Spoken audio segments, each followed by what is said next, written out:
Sementara itu hingga hari ini Polres Musi Banyuasin belum menetapkan satu tersangka pun dalam kasus kebakaran sumur minyak ilegal di Desa Tanjung Dalam Keluang, Musi Banyuasin. Kebakaran 12 sumur minyak ilegal pada Sabtu di Desa Tanjung Dalam, Kecamatan Keluang, hingga kini masih dalam penyelidikan polisi. Polisi juga belum menetapkan satu tersangka pun terkait hal tersebut, karena hingga kini polisi masih fokus mengupayakan pemadaman api di lokasi kejadian. Dari 12 sumur yang terbakar, menurut Kapolres, tinggal 4 sumur yang belum padam. Pihaknya sejauh ini masih berkomunikasi dengan pemerintah daerah agar proses pemadaman bisa selesai dilakukan.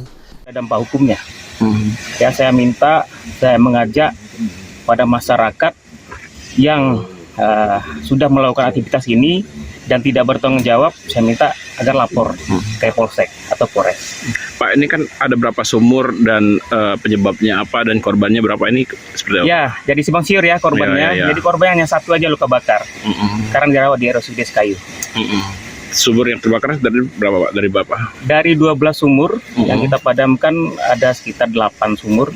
Dengan 4 sumur lagi yang masih ada aktivitas kebakarannya. Mungkin langkah selanjutnya untuk pemadaman dari kita seperti apa Pak? Dari kita sudah, dari Polsek, kemudian dari pemerintah juga, insya Allah akan turun kita tangani dan ya mudah-mudahan selesai dalam minggu ini. Tersangka sendiri sudah Pak? Tersangka ini masih kita lidik, ya insya Allah nanti kalau kita... Kapolres Muba pun menghimbau kepada warga yang memiliki sumur minyak ilegal tersebut untuk dapat segera bertanggung jawab. Ruzi Iskandar, PAL TV.